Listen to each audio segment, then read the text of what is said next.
Okay. It is July 19th, 2020. We're recording this at 4:26 p.m. We will be doing the all NBA teams or our predictions for the all NBA teams for this 2019-2020 season.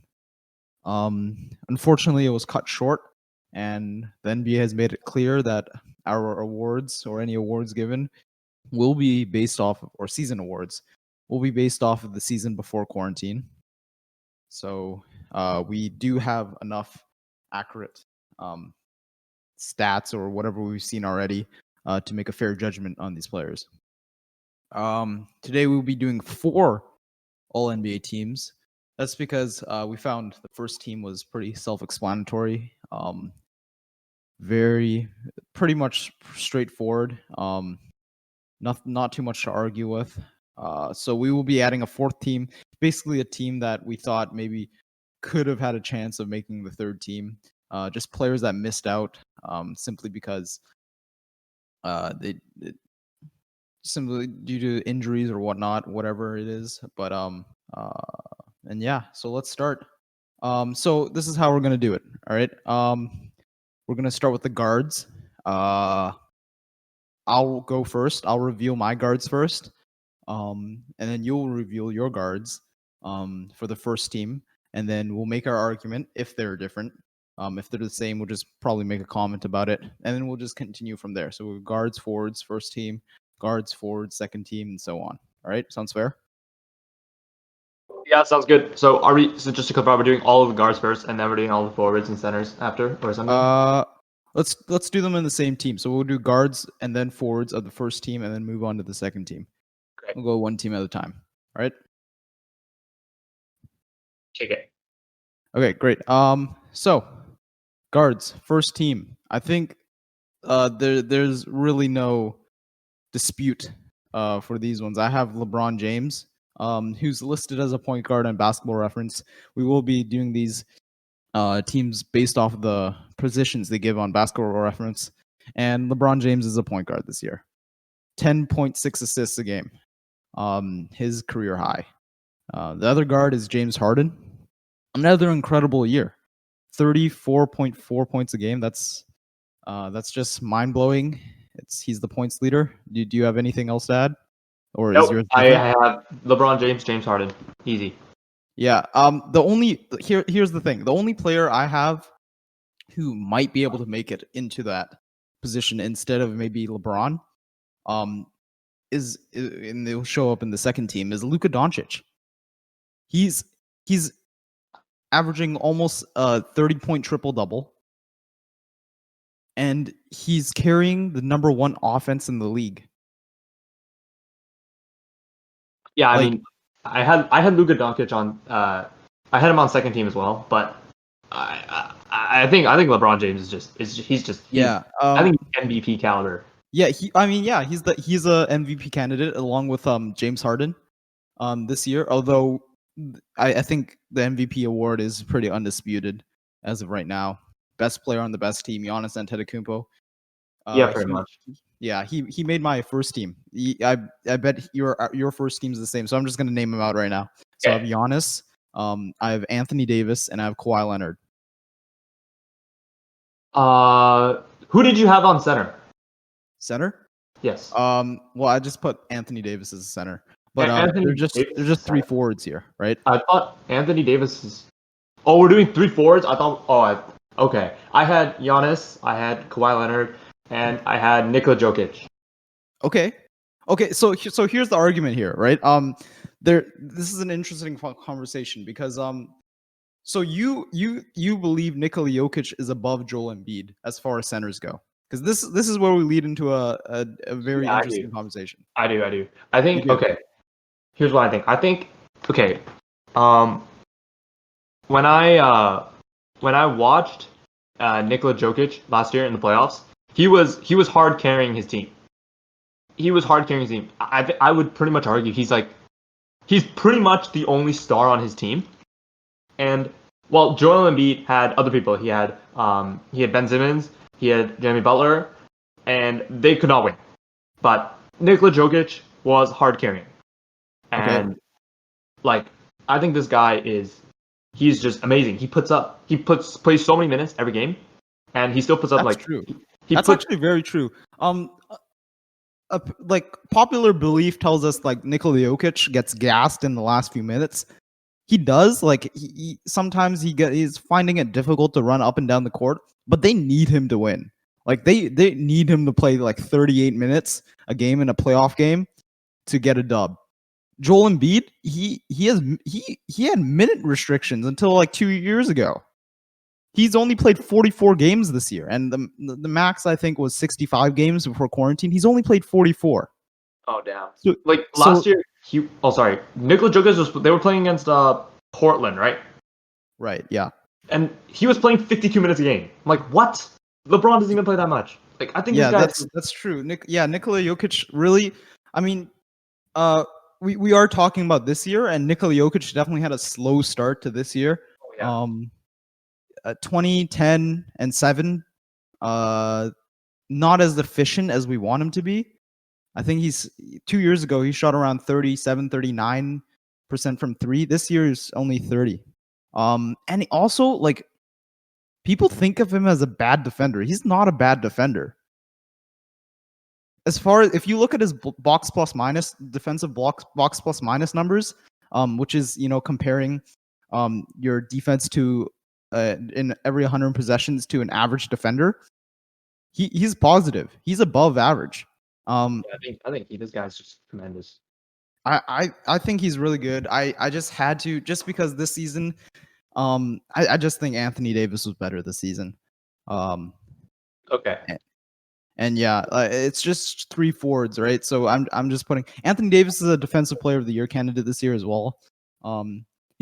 He's also been really good paired with LeBron. I mean, obviously that's the best duo in the league. Yeah, you just can't get any better than Anthony Davis when it comes to a big man who can really really do it all. I think I look at like Giannis as a little one dimensional, a little bit, right? Yeah, He has sure. trouble finding a shot, right? But Anthony Davis can really do it all. Okay, so that's basically first team. Second team. So we already established that Luka Doncic, Nikola Jokic, is on my second team. I know Nikola Jokic is on your first team. I'm guessing Anthony Davis is on your second team. Yes, he's on my second team.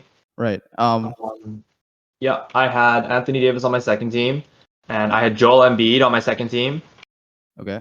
And I had Kemba Walker. Kemba Walker. Guard. He did not make any of my teams. Actually, he didn't even make my fourth team. I thought it was pretty good. Okay, well, I actually haven't looked at his numbers this year. Let's see. Let's take a look.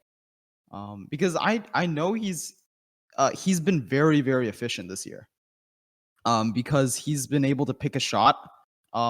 With Boston, who has so many options on offense. Like their fourth option on offense is Gordon Hayward, and he's averaging 17 points a game. So yeah, here are the numbers. 21.1, 21.2 points, 4.1 rebounds, 4.9 assists. It's basically like we've seen this year of Kemba before. He's just basically taking less shots. Yeah, but I think okay, so like I think like a few years ago, like he didn't really have like a good team around him. But I think now like True. he's like there's more people, right? So I think he gets like less stuff. But I think this guy's I think he's still really good. And like I don't know. I think I just really dislike Kyrie. So well, Kyrie hasn't played enough games this year to really break the All NBA teams. But we know Kemba as this fantastic pick and roll player. He's always been really good at the pick and roll, and now with a good team, and like just imagine like Jason Tatum as your roller. That is insane. He's been a threat offensively. Here's who I put. I know he doesn't really have the team record to back it up, but individually, Damian Lillard. 28.9 points, 4.3 rebounds, 7.8 assists, 39.4%. That's almost 40% on 10 3-point attempts a game. He's also the minutes leader of this year's NBA season at Oh, actually, 36.9. he's point minute leader. Yeah. Yeah, the minutes leader. Okay. Which 36.9 is surprisingly low. If you look back at the early 2000s, everybody was playing like 38 minutes a game. Oh, damn. 30, Okay. 30 like almost close to 40. So you can sort of see how like the NBA has sort of moved away from, if you like playing their star players for like the entire game and just grind it out. Who were your three forwards? I remember it was Joel Embiid, Anthony Davis, and I put Paul George. Paul George. He's also another guy that just didn't make one of my teams. Oh, actually, damn. Yeah, not of my. And here's the argument. I know this is really controversial because he's a really good player. Last year he was a top 3 in MVP and top 3 in Defensive Player of the Year. Let's just see his numbers: 21, 5.7 rebounds, and 3.9 assists. It's he had that shoulder injury at the beginning of the year, and I think that slowed him down. Right, like he's only played 42 games this season, which is why I didn't have him on any NBA All NBA team, because I just think, okay, let's look at my All NBA second team. I have Jimmy Butler. Butler. Oh, okay. I think if we count LeBron James as a point guard this year, Jimmy Butler's been the second best small forward this year. He can't shoot the three, which is kind of surprising because he's been pretty like okay shooting threes when he was in Philly. Mostly because they had to, because Philly just can't shoot in general. That's true. He's got 20 points, 6 rebounds, 6 assists, 1.7 steals. Still averages more steals than personal fouls. And he played 54 games. I had Jimmy Butler like on my fourth team. On your fourth team, okay. On my fourth team, yes. Yeah, I get it, because individually it's not a great season. Like 26-6, it doesn't, and almost 2 steals. It doesn't sound impressive. But he's been a huge part of that Miami success. Like, no one thought Miami was going to be good this year. But yeah, that's true. He actually has been like a huge part. Yeah, they've been really good. I think he's been a part of it. Bam Adebayo has been a part of it. I was actually considering putting him on my fourth team, Bam Adebayo. But I just thought there were better players to have there. Okay. All right. Cool. Anything else to add about this second team? I know you don't have Damian Lillard on here. I have Damian Lillard on my third team. I have him on my third team. Okay. Yeah, I have him on my third team. Yeah. I think as long as he makes it on second or third team, I think that's reasonable. He was hard carrying Portland last year, and he's playing really well this year too. So yeah, he has, and it's unfortunate because Portland simply can't play defense. Like, that's been their downfall this year. They offensively, they're okay. They have great shot makers like CJ McCollum and Damian Lillard. Great shooters on the wings. They have Carmelo Anthony, but unfortunately, none of them can play defense. Yeah, it's unlucky. Yeah, and missing Joseph Nurkic, which he's huge when it comes to the pick and roll. Hassan Whiteside has been okay. I'd say Hassan Whiteside would be a pretty good backup center, but he just can't play defense, man. He only goes for the blocks. His defensive IQ is so low. He's just not a great starting center, I don't believe. Sort of like Andre Drummond, just not a smart player. Okay, third team. How about you go first this time? Your guards. Who are your guards on your third team? My guards. I have Damian Lillard, and I have Chris Paul. Chris Paul. Okay, Chris Paul made another team, my fourth team. But yeah, I completely get why he'd be on here. I put Chris Paul because, like, okay, so he got replaced. He pretty much got replaced by Russell Westbrook, and yeah, Houston's been looking better. But like, people were like basically saying like, Chris Paul's like, he's pretty bad. You know, like he was not doing like the things they needed to do on Houston to win. But like, I think right now he looks really good, and I think he's a really good player. He does. He's literally been the same like a very similar offensive player for the last like 10 years. He's been consistently good on offense, efficient shooter, especially for a 6-foot guy. Like, usually 6-foot guy, your field goal percentage goes down to like 42, 43%. Sort of like Kemba Walker and Kyle Lowry. He hangs around 47, 48%. And he's been a same consistent offensive player all these years. It's just unfortunate that, he can't really get it to work in the playoffs because of his hamstrings. But yeah, he's been consistent, so consistent. And how old is he? Like 33? I think he's like 33 or 34 or something like that. But he's just been really good. Yeah, he's He old, made my man. fourth team. He's Yeah. still so good. Yeah. My third team is Russell Westbrook and Bradley Beal. Now, Russell Westbrook had a really tough start to the beginning of the season in Houston. And then as soon as they got rid of Clint Capella, they opened up the paint for him, and he's literally just been like mini Giannis. It's like almost the exact same system. I've been thinking about this for a while. He's literally in the exact same system as Giannis. You just have someone who can penetrate, who's like gonna destroy the rim and inside the paint, and then you just have a bunch of shooters on the outside who can, catch and shoot. That's basically Giannis' system. And he's been doing really like 27.5 points, 8 rebounds, 7 assists, 1.7 steals. He's an above average defender. Now, I almost had Trae Young here. Trae Young? Yeah. Okay. Did he make a team for you? He did not make a team for me. He did not make a team for you. Well, no. Yeah. I almost had Trae Young here. And I think like the tough part about picking these teams is like what do you value? Even though these are individual awards, right? Do you value how much they've contributed to your team's success? Because if you look at Trae Young, he's hard carrying. He's hard carrying. He's hard carrying, man. Like that guy can already run his own offense and have a complete offense around him. He does take stupid shots from like 20, from Damian Lillard range or like Steph Curry range, and obviously he can't hit them yet. But he's only 21 years old. 26.9 points. 29.6 points, 4.3 rebounds, 9.3 assists. Atlanta's offense gravitates towards him. And, as a 21-year-old, that's definitely something special. He is a below average defender. I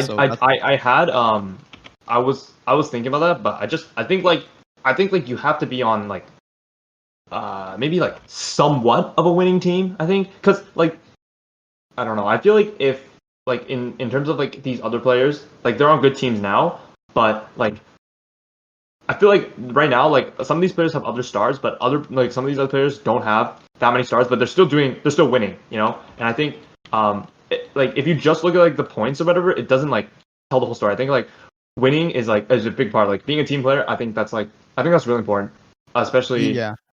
That's the tough part about this, and this is why I had Bradley Beal on my third team. He's okay. Explain that, because I didn't have him anywhere. Okay.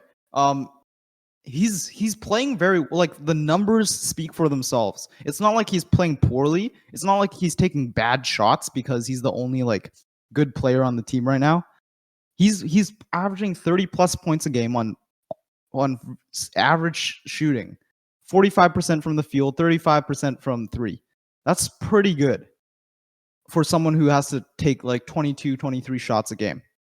And he's been average at everything else. So I just had to put him on a team. I couldn't ignore someone who's averaging 30 plus points a game. Who's the second in points in the league. I simply couldn't ignore it. That's fair. I probably should have included him at least on my fourth team, but I think I overlooked it. Yeah, for sure. Okay, so the forwards. I'll go first this time. Okay. Forwards, I have Chris Middleton, Pascal Siakam, and Rudy Gobert. Okay, I didn't have any of the. Actually, I had Pascal Siakam. Okay. And I had Pascal Siakam. I had Karl Anthony Towns. Oh, there it is. Yeah, I have him on my fourth team. Yeah, and I was really debating whether I should put Karl Anthony Towns or Rudy Gobert. Who's your third forward? And I had, dude, I honestly don't think Rudy Gobert is that good. But I think Karl Anthony Towns is actually so good. He is. dude, I watch him play, and he's and that's pretty rare because you usually don't watch Minnesota play because they're just ass. Yeah, that's true. They always lose. Yeah. But when you watch him play, he is a top 3 offensive talent in the league right now. Like how many? There's no other player in the history of basketball who's 7 feet tall, shoots almost 8 threes a game while hitting 41.2% of them. No, like you've never seen this before. He if he develops an average defensive like build or just plays average defense, I think he's going to be easily an MVP candidate or 2 MVP candidates in the near future. He is just so good individually. Okay. It's just Minnesota just needs to put a team around him. No, he's so good. Like I think. Do you think he's gonna leave Minnesota? I think he's gonna leave Minnesota very soon. I think. Well, Minnesota just got D'Angelo Russell for him, so I think he's gonna stay for a bit. Okay. I think he's gonna stay. Maybe try to work it out with D'Angelo Russell. Maybe grab Devin Booker along the way. Then you truly have a team that can't play defense. But yeah. So Chris, I had Chris Middleton. Yeah. And here's the reason I put Rudy Gobert. I actually think he's I don't really like his attitude. I don't like him as a person, but he's one hell of a good defender. My pick for defensive player of the year this year is Rudy Gobert. I know sorry. I know Giannis is the front runner. I know he's the front runner for MVP as well, but you just have to watch Rudy Gobert play, and he is so good on defense. He just knows where to be. He knows he guards the pick and roll perfectly. He uses his size well. They had Derek Favors last year, who's a really good center defender as well. And he's now in New Orleans, so Rudy Gobert has filled in those minutes as well. I just think Rudy Gobert is really good, and he's a little underrated because he just does all the simple things like rebounding and stuff like that, and you don't really see it on the stat sheet. I mean, 13.7 rebounds. That's you just don't see it while you're watching him, but his impact on Utah and their success cannot be understated. Okay. Did you have him on a team at all? I did not have him. I think that's just because I'm biased. I just really don't like him as a person. Well, yeah, I can feel that. And my other guy, Chris Middleton, did you have him on a team? I did. Okay. I had him on 4th team. Yeah, that makes sense. I'm just really high on Chris Middleton. I think he's way better of a player than advertised because he plays beside Giannis. Almost 50, 40, 90 season. So very efficient and 20 plus points a game. He plays really good. He's often guarding the primary ball handler on that other team. And you can I know it's not this season, but you can sort of see it like last year in the series against Toronto. He was guarding Giannis. I mean, he's not guarding Giannis. He was guarding Kawhi. And credit to Kawhi because he literally just tired Chris Middleton out. But Chris Middleton was basically expected at long periods of the game. He was expected to be the number 1 option on offense and while guarding Kawhi on defense. I just think that's really that's just really impressive to me. And it just shows how good of a player he is, and how underappreciated he is just because he plays beside Giannis and Antetokounmpo.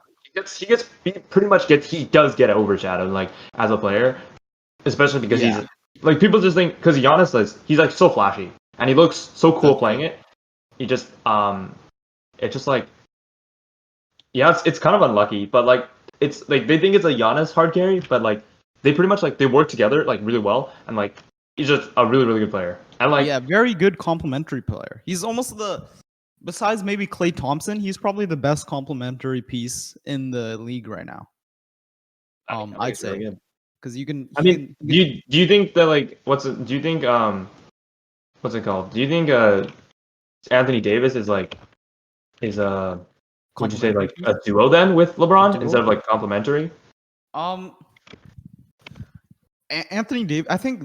I don't think he's a complementary piece. I think Anthony Davis definitely benefits from having LeBron around, but Anthony Davis can hold his own like on the inside. And I just think Chris Middleton, like complementary. What I mean by complementary is just like you can put them into any team in the league, and they'll instantly improve. Okay. That's what you Right? mean. Like Chris Middleton is one of those guys. Like he shoots the three at efficient rate, and he plays solid defense. Like there's not much more you can ask from him.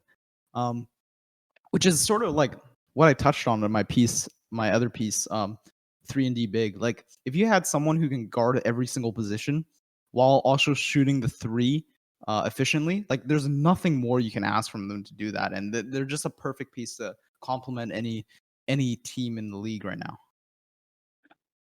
Right, I think that's a great point, but Yeah. I think that's a great point. Like I think, Chris Middleton's just tremendous player. All right. Moving on to the fourth All NBA fourth team, our honorary All NBA fourth team. We'll start with the guards. What do you have for the guards? Okay, so my two guards, I had Ben Simmons, and I had Devin Booker. Okay. Yeah, I think. Give the case because I had two completely Okay, different. so I think Ben Simmons is. I think he's half the reason, or not half. Let's say he's a big factor in the success of Philadelphia, and I think it would be really, really like I think it'd just be raw to just say, oh, it's all just Joel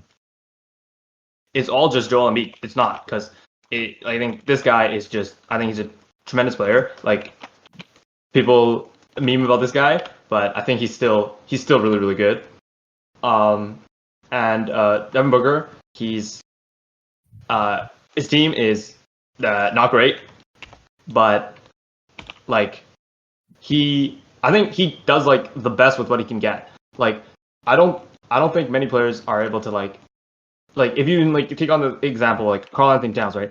Like Minnesota is pretty bad, but this guy he still plays like really, really well. And I think like another great example is Devin Booker. He's a garbage team, but he plays really well. I think that deserves a very like a strong honorable mention. Like I think if he was on a different team, he would play like honestly he could be like part of a championship team or like a serious playoff contender. I think he's really, really good. Yeah, I think you're absolutely right. I sort of overlooked Devin Booker a little bit, but I'm actually now giving it some strong consideration. Simply because like 26 points, 48.7% from the field, 36% from three, while having the other team's best defender guard you up and down the court. And you still play 62 games in the season. He is definitely doing the best with what he's got, and he's trying to win. He's a tremendous shooter. He's improved in playmaking in these last 2 years have really made an impact. Because Phoenix does need the playmaking. I think Ricky Rubio was a huge impact on the team. And DeAndre Ayton is looking good. I really like the way he plays, simply because I like older how basketball was played back in the 2000s, which is a little more grindy, a little more post moves. And DeAndre Ayton definitely has post moves. His footwork is so good. And I think him and Devin Booker, if they keep going at this trajectory, and Phoenix just keeps adding great pieces like Cameron Johnson, and other pieces, they're going to be really good down the road. And I definitely overlooked him a little bit. Okay, so who did you have? Yeah, I almost put Kyle Lowry here. Okay. I was debating between Chris Paul and Kyle Lowry. I chose Chris Paul, and the reason I had Chris Paul earlier. So. yeah, That makes sense. The reason being is I just think Chris Paul contributes a little more to the Thunder's success than Lowry does to the Raptors' success. Right. And that was just the only reason. They're so similar. They're both, the heart of the team. They're high IQ players, great defenders, good shooters, great playmakers. Yeah, it was really tough for me, but I put Chris Paul. My other guard was Trae Young. Again, almost 30 points a game, 9 assists, 21 years old. Enough said. Moving on to forwards. Okay. Do you want to go first for forwards? I'll go first. Okay. So I have some interesting picks here. So one of mine is Karl Anthony Towns. I couldn't ignore him. He's 35, only 35 games, like I said before, but I just couldn't ignore him. So good on offense. My other two are up for a debate, especially one of them. Okay. I had Jason Tatum, who recently has been really good. Like ever since All-Star break, he's been putting up great numbers. He's really sort of taken on the responsibility of being that number one option on the team. 23 points, 7 rebounds, 3 assists, almost 40% from the three, while attempting 7 threes a game. And he's an average defender. We always thought, he's been a below average defender, and Jaylen Brown was supposed to be the one locking everybody up. But he's improved in defense this year, and it's a nice improvement to see. And he's taking on this role, very very well. He's only 21 too. He's only 21 years old. So I just think he's been really good and deserves an honorable mention. My other guy is Domantas Sabonis. He's had a sort of an improved year, sort of an MIP kind of year, most improved player kind of year. 18 points, 12 rebounds, 5 assists. He's not a fantastic defender, but offensively, there's not many big men that can do it as well as him, and he's a great rebounder too. He also has handles and can play make sometimes, which is great. And yeah, who do you have? Okay, so I mentioned before I had Jimmy Butler, Butler, and I also had Pascal Siakam. Okay. Pascal Siakam. I think, yeah, honestly, I think I really overlooked him like last year. I didn't really think he was that good, but this year he's actually been showing up. I think he's actually just a huge reason for the Raptors' success. Like, yeah, I think especially last year, people were like, the narrative going around was that Toronto is nothing without Kawhi, right? And clearly this year they've proven it. Like, that's just not true. And I think a big piece of that is Pascal. I think he's a really good player actually, and he was like kind of doing really well in the final last year, and he's been playing super well through the regular season this year, and it's just super cool to watch him. And I guess my other guy is a bit controversial as well. I had Kristaps Porzingis. Wow. Okay. Okay. I didn't consider that. So I think Kristaps Porzingis. I think he's such a good player. He's 7'3", and like he's a big guy, and I think he plays really well. And he averages 19.2 points a game, 1.7 assists, and he gets shoots 42% from the field goal. Like maybe not necessarily like those aren't necessarily stellar numbers, but I think he's like a really strong player, and he works really well with Jokic. And I think it's like I think it's a huge reason for Dallas. Like not necessarily that Dallas is not necessarily like a super good team right now, but I think like I think maybe they add like another piece, like a piece or something, and they fix up some holes. Then I think that they could be a real playoff contender. But you mentioned Jason Tatum, right? Yeah. I think that guy's really good too. But like, I guess when I watch Boston play, I see him do like a lot of stuff. But I think it's just I don't really think he's that good. I think he's just kind of enabled by Kemba Walker. Okay, I can. I don't know if that makes sense. Mm, I can. I think that's where I disagree with you. I think Jason Tatum definitely gets his own. He can make his own shots, and he's a really good shot creator for the team. But I do see your point with Porzingis. I see there might be a slight bit of argument there. Because he's contributing to the number one offense in the league. I mean, when your big man can shoot 35% from three and attempt 7 threes a game, I think that's a good sign. Um, but he definitely needs to polish up on a lot of things. I think he just needs to get stronger. He's only played 51 games. Um, he's improved in rebounding, which is kind of interesting. I never really looked at him as a good rebounder. 9.5 rebounds. That's kind of surprising. Um, Most of them are defensive rebounds though.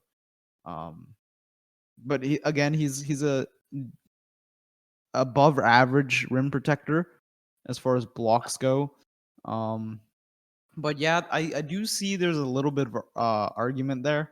I just I don't know. I just didn't think he like when you when I thought of Porzingis this season, I'm most of the time I just thought disappointing. Like he's had a full year of rest from last year. Yeah. He missed the 2018-2019 season completely. Full year of rest, comes back. Big expectations for him and Luka Doncic. And I was sort of let down a little bit by his performance. But now looking back at it, I can see why there's a slight bit of argument. Um, like I didn't think he was averaging 9.5 rebounds. I'm honestly kind of surprised about that. I thought it was a little too skinny to get that many boards. Oh But yeah. yeah. Okay. Yeah, I mean, so okay, I have one question for you. Like Bradley Beal, like okay, so he's okay, right? It's pretty good, right? But like the Wizards, they're ninth in the Eastern Conference. They're 3 games ahead of the Knicks. Like I think like yes, he's definitely contributing to like the majority of the wins. But do you think like a good player on a bad team deserves to kind of be nominated for this kind of thing? Like I think I don't know. Like I guess the reverse of that is the Suns, right? And Devin Booker. But I don't know. Like just what do you think overall? Do you think it's more about having a good player on a bad team, or I don't know, just being like shining in like the spotlight on a really good team? What do you think it's well, more about? yeah, well, here's the thing, right? I have no problem with a player like just completely ignoring a player who's just taking all the shots and sort of like the end of Kobe's career, like the last few years where he just took all the shots, even though everybody knew he couldn't really keep going like that. He just didn't have the body for it, and sorry, he just wasn't efficient. But Bradley Beal, he's putting up 30+ points a game, and he's efficient. And he's been a solid playmaker, 6+ assists per game, and he's slowly improved throughout the season. I, I just think like if you take Bradley Beal away from Washington, They're they're gonna have they're 0 they're the wins. Knicks. So like if you look at the roster, they have promising pieces, a little more promising than the Knicks, but they look just like the Knicks. Like you have Rui Hachimura, who's basically like he's good in mid range, but he just can't play defense. Um, you're also stuck to like a lot of veterans with like big contracts, like Ian Mahimi. I actually watched Washington play, and this is the one Washington game I watched. I think it was against I forgot who it was against, but I was watching them play, Watch and I Washington was play. watching Ian Mahimi. This guy has been in the league for a while. He's no rookie. He's no sophomore, and he looks like he doesn't know. Like he absolutely does not know. Look like how to play basketball. I watched him and I was like, how are you in the league? You can't play basketball.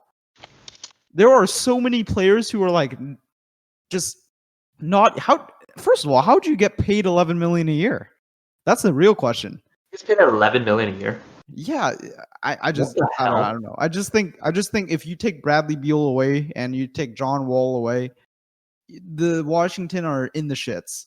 They are just as bad as the Knicks. They just have a few, maybe Worse than the promising. Knicks, man. They're gonna be worse than the Knicks. They would be bad. They would be really bad. At least the Knicks have like. Actually, no, they wouldn't be worse than the Knicks. The Knicks are owned by James Dolan. I don't think anything's worse than that. Wow, we just had a Knicks rant. I think every basketball video should have a Knicks rant. I think that'd be very healthy for society. So yeah, that's I guess that's our all defensive. I mean, not all defensive. What the All hell? NBA teams. First, second, third, and the complimentary and honorary fourth team.